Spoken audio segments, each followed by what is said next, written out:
नमस्कार दोस्तों, स्वागत है आपका अपने यूट्यूब चैनल द वैदिक कॉलेज में। और आज हम लोग पढ़ने वाले हैं BHIC 134 का यूनिट नंबर 5, रिवॉल्ट ऑफ 1857। यहाँ हम लोग टॉपिक्स कवर करेंगे कि देखेंगे कि 1857 का जो रिवॉल्ट हुआ था उसके कॉजेज क्या क्या थे, है ना। किस तरीके से ये रिवॉल्ट इमर्ज होता है। फिर कोर्स ऑफ द रिवॉल्ट का मतलब है कि उस रिवॉल्ट में क्या क्या हुआ, है ना, वो पढ़ेंगे। कुछ एक इंस्टीट्यूशंस उभर के आती हैं रिवॉल्ट के दौरान, जो रिबल्स के द्वारा बनाई गई थी, उसके बारे में पढ़ेंगे इस चैप्टर में हम। फिर किस तरीके से बाद में कॉलोनियल जो स्टेट था, जो ब्रिटिशर्स थे, उन्होंने किस तरीके से इसको सप्रेस किया रिवोल्ट को। और फिर रिवोल्ट के बाद हुआ क्या, after math of the revolt. ठीक, ये सारा हम इस चैप्टर में पढ़ेंगे। इस चैप्टर को हम लोग शायद 3 वीडियोस में कवर करें। आज हम लोग कॉजेज ऑफ द रिवोल्ट पढ़ेंगे, ठीक। फिर अगले में हम पढ़ेंगे इमरजेंस एंड कोर्स। थर्ड में हम लोग पढ़ेंगे रिबेल एंड सप्रेशन। और मे बी फोर्थ में पढ़े हम after math of the revolt. कोशिश करूंगा 3 में करें, 3 में अगर नहीं होगा तो फोर्थ 4 में करेंगे हम इस चैप्टर को, ठीक है। बहुत इंपॉर्टेंट है चैप्टर। कई सारे क्वेश्चंस आपके एग्जाम में पहले भी पूछे जा चुके हैं, और तो हमेशा जानते हैं 1857 का रिवोल्ट बहुत ही इंपॉर्टेंट देखा है। तो आइए देखते हैं क्या है 1857 का रिवोल्ट का इंट्रोडक्शन। अगर हम देखें तो देखिए, इसके बारे में हर लोगों की अलग अलग राय है। ये कोई इसको कहता है नेशनल रिवोल्ट है, कोई इसको कहता है रीजनल रिवोल्ट है, नो पीजेंट रिवोल्ट है। बहुत सारे इसके बारे में अपना अलग अलग विचार लोगों ने रखे हैं, ठीक है। और आप भी पढ़ने के बाद आप अपना विचार रख सकते हैं, आपको क्या लगता है। और ये रिवोल्ट मेनली नॉर्थ इंडिया में हुआ, साउथ इंडिया में इतना ज़्यादा इसका प्रभाव नहीं था। और ऑलमोस्ट पूरा का पूरा नॉर्थ इंडिया इसके चपेट में आ गया था, हर जगह रिवोल्ट हुआ था। लेकिन कुछ एक जगह थी जहाँ पे अंग्रेजों ने होल्ड बनाए रखा अपना। फॉर एग्जांपल आगरा, लखनऊ, इलाहाबाद, बनारस, ये कुछ एक जगह थी जहाँ पे लोगों ने, ब्रिटिशर्स ने अपना होल्ड कायम रखा। और लोगों ने भी, वहाँ के लोगों ने भी थोड़ा बहुत इनको सपोर्ट कर दिया था, ठीक।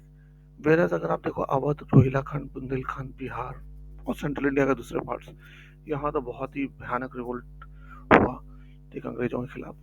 और अंग्रेजों को बहुत जगह हार का सामना देखना पड़ा। जीतने का कारण मेनली उनका ये था कि उनके पास डिसिप्लिन आर्मी थी, और वेपनरी अच्छी थी। और इंडियंस के पास उतनी वेपनरी थी नहीं जो अंग्रेजों का सामना कर सकते उस समय। ये एक मेजर कारण था रिवोल्ट का अनसक्सेसफुल होने का। कॉजेज ऑफ द रिवोल्ट की बात करें, देखो ऐसा नहीं है कि सीधा 1757 के पहले से भी, है ना, अंग्रेजों के खिलाफ कहीं ना कहीं आवाज उठनी शुरू हो गई थी। जो अंग्रेज, अब देखो 1707 तक तो आपका औरंगजेब का राज था, तब तक तो कहीं ना कहीं कंट्रोल में थे ब्रिटिशर्स। लेकिन जब उसकी डेथ हो जाती है, उसके बाद हमने देखा पिछले चैप्टर में कि किस तरीके से डाउनफॉल आने लग जाता है मुगल्स के, मुगल्स एरा में। और ब्रिटिशर्स कहीं ना कहीं उस चीज़ का फ़ायदा उठाने लगे थे, और बंगाल में तो खास करके वो ज़्यादा उठाने लगे थे अपना सर। और प्लासी का जो बैटल हुई 1757 से, उसको वहां से उनको एक एज मिल गई। 1764 बक्सर के बाद तो वो बिल्कुल ही कंट्रोल उन्होंने कर लिया। और जिस तरीके की पॉलिसीज उन्होंने फॉलो की 1757 से लेकर 1857 तक, उससे बहुत ज़्यादा पूरा इंडिया में लोग बहुत परेशान हुए। और लगातार रिवोल्ट चलता रहता है, छोटे मोटे बहुत सारे रिवोल्ट हैं, आप आगे पढ़ोगे चैप्टर्स में। सन्यासी, फकीर, मुंडा रिवोल्ट, बहुत सारे रिवोल्ट पहले भी होते रहे, ठीक है। और 1857 आप कह सकते हो उन सब रिवोल्ट्स का एक साथ उभरना भी था कहीं ना कहीं, ठीक। तो उनमें से कुछ एक जो मेजर कॉजेज हैं वो देखते हैं हम। एक्सप्लॉयटेशन ऑफ द पीजेंट्री तो ऑब्वियस था, है ना। अब देखो, ब्रिटिशर्स जब इंडिया में आए तो उस जमाने में उनका पैसा कमाने का मकसद था ही। एक तो वो ट्रेड कर रहे थे, दूसरा वो इंडिया में इतनी ज्यादा आर्मी वगैरह रखे हुए थे। वो चाहते थे कि हम जो इंडिया को सामान खरीदने के बदले में, वो क्या कर देते थे इंडिया में शुरू में आए थे तो, सॉरी, वो या तो सोने में पे करते थे, सोने का बिस्कुट्स वगैरह पे करते थे, या फिर कोई प्रीशियस चीजें पे करते थे, उसके बदले में उनको मिलता था रॉ मटेरियल। लेकिन उन्होंने धीरे धीरे देखना चालू किया, और यहाँ के पॉलिटिक्स को इन्वॉल्व होने के बाद उनको लगा कि यार, अगर हम यहाँ की पॉलिटिक्स में इन्वॉल्व हो जाएं तो हमें अपना पैसा खर्च करने की ज़रूरत ही नहीं है, इन्हीं का पैसा लेके इन्हीं को दे देंगे हम, और हम तो फ्री में अपना चलाएँगे और वहाँ कमाएँगे। ब्रिटिशर्स इनिशियली क्या थे, आप पहले ये दिमाग में रखो, वो एक सिर्फ एक कंपनी थी। तो कंपनी के लोगों ने क्या सोचा, हाँ अगर हम ऐसा पॉलिटिकल पावर पालें तो हम क्या करेंगे, यहीं के लोगों से टैक्स लेंगे और उसी से इनका सामान खरीदेंगे और ले जाके अपने देश में बेच के मुनाफा कमाएंगे। फ्री का माल ले जा करके कई कई 100 गुना में बिकता था, है ना, 200-300% में प्रॉफिट में बिकता था यूरोप में। तो उनका ये मकसद था, ठीक है। तो उसके लिए उन्होंने क्या किया, जब उनके पास आपकी पॉलिटिकल पावर आ गई तो उन्होंने उस जमाने में जो मेजर सोर्स ऑफ इनकम थी वो क्या थी, लैंड रेवेन्यू था। तो उन्होंने लैंड रेवेन्यू पे शिकंजा कसा, ठीक है। तो कुछ एक लैंड रेवेन्यू का जो सिस्टम था उसको उन्होंने कंट्रोल में लिया। For example permanent, Ryotwari, Mahalwari system, नए तीन तीन तीन नए सिस्टम लेके आए वो। परमानेंट सेटलमेंट उन्होंने बंगाल और नॉर्थर्न इंडिया के कुछ पार्ट्स में किया, है ना। इसके तहत उन्होंने क्या किया, देखो पहले क्या था, जिसकी जमीन थी उसको राइट था, हेरिडेटरी राइट था, है ना, वो अपने बेटे को दे सकता था, प्रोप्राइटरी राइट था उसका। लेकिन ऐसा यूरोप में नहीं होता था। यूरोप में फ्यूडल लॉर्ड्स होते थे, है ना, जो लॉर्ड्स के पास ही सारा कंट्रोल होता था, बाकी सब पीजेंट होते थे, काम करने वाले। और अंग्रेज बेवकूफ़ों को समझ में नहीं आया कि जमींदार होते कौन थे मुगलों के ज़माने में। जब जमींदार सिर्फ और सिर्फ एक ऑफिसर टाइप में था जो कलेक्ट करता था पैसा और सरकारी खजाने तक पहुंचाता था। इनको लगा कि ये फ्यूडल लॉर्ड होते हैं और इन्होंने इनको प्रॉपर्टी राइट उठा करके दे दिया। और जो बेचारे फार्मर्स थे वो क्या बन गए, पीजेंट्स बन गए। तो उनकी तो हालत खराब हो गई, है ना, उनका तो स्टेटस ही गिर गया, उनके पास प्रॉपर्टी राइट नहीं रहा, हेरिडेटरी राइट नहीं रहा, और जो जमींदार थे उनके मजे आ गए। लेकिन जमींदारों के भी एक शिकंजा कसा रखा कंपनी वालों ने। कैसे, उनको एक तो 10/11 जितना भी प्रोड्यूस था कल्टीवेशन का वो पहुंचाना होता था कंपनी में। अगर वो नहीं पहुंचाए, फेल हो गए भाई, तो क्या करे, दूसरे जमींदार को दे देते थे वो राइट, हटा देते थे उसको। तो जमींदारों के ऊपर भी मतलब तलवार लटकी रहती थी। और उसके लिए वो क्या करते थे, अपना फायदा उठाने के लिए वो और ज्यादा दबाते थे, ठीक है। और गरीब किसानों को, गरीब किसान बेचारा अपना खेत बचाने के चक्कर में वो क्या करता था, चाहे भूखा मरे, कम रोटी खाए, देता ही था। और कई बार होता क्या था, सूखा ही पड़ता था तब भी अंग्रेज नहीं मानते थे, उनको तो पैसा चाहिए था, वो तो सिर्फ सिर्फ पैसा कमाने से मतलब रखते थे। उनको कोई लेना देना नहीं, सूखा पड़ गया, बाढ़ आ गई, कोई लेना देना नहीं, उनको सिर्फ पैसे से मतलब होता था। और फिर बेचारे गरीब किसान क्या करते थे, वहाँ जो गांव के मनी लेंडर्स होते थे, है ना, साहूकार वगैरह, उनके पास जाते थे, पैसा लेते थे उनसे और लेकर के फिर भाई टैक्स भरते थे। बट वो क्या करते थे, बहुत हाई रेट ले लेते थे उनसे।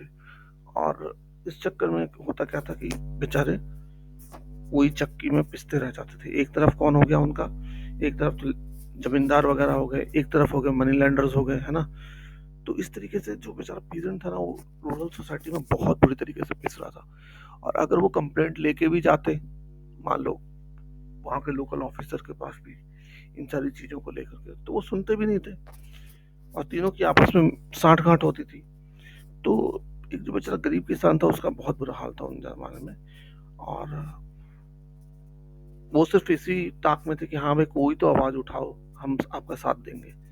वही हुआ 1857 में, जब आवाज उठी तो सबने सब कूद पड़े उसमें, ठीक है। वो बहुत डेस्परेट थे पीजेंट्स जो थे, ठीक। Annexation of princely princely states. देखो अंग्रेजों ने शुरू में क्या किया ना, जो राजा महाराजा आप सुनते आए होंगे हमेशा में, इंडिया के छोटे छोटे छोटे छोटे टुकड़े थे, छोटे छोटे राजा महाराजा थे, है ना, बहुत सारे थे, हजारों राजा महाराजा थे, छोटी छोटी रियासतें थी। अब उनको अंग्रेजों ने क्या किया, धीरे धीरे धीरे धीरे करके किसी को दोस्ती बनाया, किसी को कुछ किया, है ना, डरा धमका के अपने अंडर ले लिया। लेकिन उन्होंने चाल चलने लग गए बाद में, 1864 की लड़ाई, 1764 की लड़ाई के बाद, बक्सर की लड़ाई के बाद और फ्रेंच को इंडिया से भगाने के बाद उन्होंने क्या कर दिया चालू, अब जो उनके एलाइज थे फॉर्मर ना, जो उनके दोस्त भी थे राजा महाराजा, उनको भी अपने अंडर कब्जा करने लग गया। फॉर एग्जाम्पल देखो आप, 18 डलहौजी की जो एनेक्सेशन की पॉलिसी थी वो लेके आए, है ना। और उसके तहत 1856 में उन्होंने अवध को कब्जा कर लिया। ये बोल के कि हाँ भाई नवाब जो है वहाँ का वाजिद अली शाह वो ठीक से स्टेट मैनेज नहीं कर रहा है, मिसमैनेज कर रहा है, उसके तहत ले लिया। उससे पहले उसने सतारा ले लिया था 1848 में, नागपुर झांसी 1854 में ले लिया था, ये बोल के कि हाँ भाई इनका कोई भी वो नहीं है।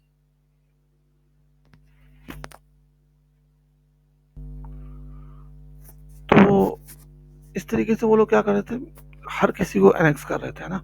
और उन्होंने नागपुर झांसी वगैरह को तो ये बोला कि उनका कोई नेचुरल हार नहीं है जो सक्सीड कर सकता है उनके राजा को, तो उस प्रिटेक्स्ट पे हटा दिया। तो झांसी की रानी और अवध की बेगम वगैरह ने जबरदस्त एक मोर्चा संभाला अंग्रेजों के खिलाफ, है ना, 1857 में हम जानते हैं। और दूसरी तरफ उन्होंने क्या किया कि नाना साहेब जो थे, जो कि बाजीराव टू के अडॉप्टेड सन थे, है ना, उनको भी पेंशन देने से मना कर दिया। ठीक। तो ये सब कारण एक था कि हाँ भी जो प्रिंसली स्टेट्स भी उनके खिलाफ हो गए, और वो भी जब 1857 का रिवोल्ट हुआ तो उसमें उन लोगों ने अंग्रेजों को खूब मतलब अपोज किया। ठीक। Alien rule. अब देखो एलियन रूल का मतलब क्या है। ब्रिटिशर्स जो थे ना, एलियन तो थे इंडियन कल्चर के लिए, है ना, वो इंडियन लोगों के साथ मिलना भी नहीं चाहते थे। वो इंडियंस को कैसे ट्रीट करते थे, एकदम बहुत बुरी तरीके से ट्रीट करते, बदतमीजी से ट्रीट करते थे। यहाँ तक कि जो अपर क्लास के लोग थे, अमीर थे, उनके साथ भी ढंग से बात नहीं करते, उनके साथ भी ढंग से बिहेव नहीं करते थे। ठीक। और वो इंडिया में सेटल वेटल होने तो आए नहीं थे, सिर्फ पैसा कमा के भागना था उनको, जितना ज़्यादा लूट खर्च सको यहाँ से। ठीक। तो इंडियंस कभी भी उनके प्रति क्या, इंडियंस को भी नफरत ही रही हमेशा उनके प्रति। जैसे वो हमारे प्रति नफरत करते थे, बदतमीजी करते थे, तो हमें भी उनके प्रति नफरत ही थी। तो ये भी एक रीजन था। Impact on the sepoys. देखो जो बेचारा सिपाही था उस पर बहुत ज्यादा असर पड़ा, और उसने ही कहीं ना कहीं उसी ने सिपाहियों ने ही शुरू किया म्यूटनी को, है ना, 1857 की। हुआ क्या कि देखो ज्यादातर जो सिपाही थे ना, वो नॉर्थ और नॉर्थ वेस्ट इंडिया से थे, है ना। अब ईस्ट इंडिया कंपनी जो थी वो किसानों का तो खून चूस ही रही थी, आपने देखा, अलग अलग टैक्सेस लगा करके पूरी तरीके से। तो ज्यादातर जो लोग थे वो क्या थे, किसान परिवार से ही आए हुए थे सिपाही बनने। मगर जो भी उनकी सैलरी थी उसमें से ज्यादातर हिस्सा तो वो घर ही भेजते थे, और वो पैसा चला जाता था वापस सरकार के पास टैक्स के रूप में।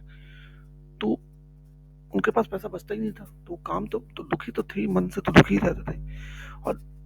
और भी बहुत सारे फैक्टर्स थे। अब देखो उनकी सैलरी क्या होती थी मंथली, उस जमाने में 7 से 9 रुपए होती थी, सैलरी तो अच्छी थी, लेकिन इसी में उनको अपना खाने का भी खर्चा देना पड़ता था, अपनी यूनिफॉर्म भी सिलानी पड़ती थी, और अगर उनका सामान यहाँ एक जगह से दूसरी जगह जा रहा था तो उसका ट्रांसपोर्ट खर्चा भी देना पड़ता था। ठीक। अब देखो आप उसी के कंपैरिजन में जो ब्रिटिशर्स थे उनको लगभग लगभग 3 गुना ज्यादा पैसा मिलता था। ठीक। और उनकी तरक्की भी बहुत जल्दी हो जाती थी। इंडियन सिपाहियों के साथ वो बदतमीजी भी बहुत ज्यादा करते थे, गाली गलौज करते थे, मारते पीटते भी थे इनको। जबकि जो इंडियन सिपाही थे बेचारे वो ज्यादा बहादुर थे, काबिल भी ज्यादा थे, लेकिन अगर कोई इंग्लैंड से आता था तो उसको काबिल नहीं होते हुए भी उसको सीनियर बना दिया जाता था। ठीक। तो ये सब कारण था कि सिपाहीज भी एकदम मतलब, आप सोच के देखो उनके मन में कितने ज्यादा गुस्सा होगा, है ना, वो उभर के सामने आता है। फिर थ्रेट टू रिलीजन, है ना। देखो पुराने जमाने में बहुत सारी चीजें मानी जाती थी कि हाँ जो लोग फॉलो करते थे।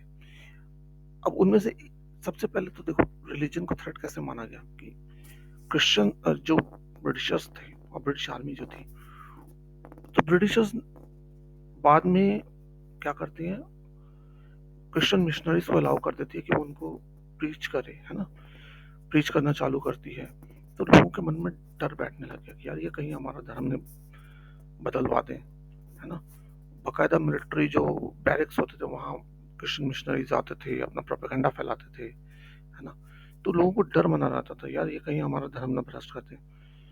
और साथ में हुआ भी ऐसा ही कि देखो एक बार क्या हुआ, 1824 में 47th रेजिमेंट बैरकपुर के सिपाही की बर्मा जाने से मना कर देती है, क्योंकि वहाँ सी रूट से जाना था। तो जो हिंदू रिलीजन था उसमें मना था कि हाँ भी आप समुद्र पार करके कभी नहीं जाओ, वरना आपका रिलीजन नहीं धर्म भ्रष्ट हो जाता है। तो उन्होंने मना कर दिया। तो अंग्रेजों ने क्या किया, उठा करके पूरा का पूरा रेजिमेंट ही खत्म कर दिया। ठीक है, और जो लीडर्स थे उनको तो सजाए मौत भी दे दी। ऐसे ही 1844 में हुआ कि 7 बटालियंस ने रिवोल्ट किया सैलरी भत्ता को लेकर के। जबरदस्त रिवोल्ट हुआ था उस समय भी। अफगान वार के टाइम भी 1839-42 के टाइम में सोल्जर्स में जबरदस्त रिवोल्ट हुआ था। ठीक, तो ऐसे कई सारे चलते रहे बीच बीच में, और जो सिपाहीज के मन में डर बनाए रखा और नफरत भरता रहा अंग्रेजों के खिलाफ। और वही फाइनली कल्मिनेट होता है एक रिवोल्ट में, जो सिपाहीज ने रिवोल्ट किया, है ना। इमीडिएट कॉज क्या है इनका, इन सब का इमीडिएट कॉज क्या था? अब देखो, उन दिनों ना एक कार्ट्रिज आती है ना, रॉयल इनफील्ड की कार्ट्रिज बोले जाती है। अब पहले होती थी वो कार्ट्रिज, पहले भी होती थी, मुंह से छिलना पड़ता था। लेकिन इस बार क्या हुआ कि जो ग्रीस लगी हुई कार्ट्रिज आई थी, ठीक है, उसको जब मुंह से छिलते थे तो वहां ये बात फैल गई कि उसमें गाय और सुअर की चर्बी लगी हुई है। ठीक है, अब देखो, जो हिंदू और मुस्लिम दोनों के लिए एक तरीके से बहुत ही बड़ी बात थी, है ना। हमारे हिंदूज के लिए बीफ, और जो मुस्लिम हैं उनके लिए पोर्क का फैट, तो बहुत बड़ी बात थी दोनों के लिए। अब ये किसी को भी मंजूर नहीं था। ये इमीडिएट कॉज बनता है कि लोगों ने रिवोल्ट किया कि नहीं, हम अपना, ये तो बिल्कुल ही हमारे रिलीजन डिस्ट्रॉय करने पे आ गए हैं, है ना। मुंह से चबाने का मतलब तो भाई वही हो गया। तो ये एक जब इमीडिएट कॉज था रिवोल्ट का 1857 का। ठीक, तो होप ये कॉजेज आपके समझ में आ गए हों। अब मैं फिलहाल वीडियो को यहीं पे रोकता हूँ, और नेक्स्ट वीडियो में हम देखेंगे emergence of revolt and course of revolt. Thanks for watching. जय हिंद।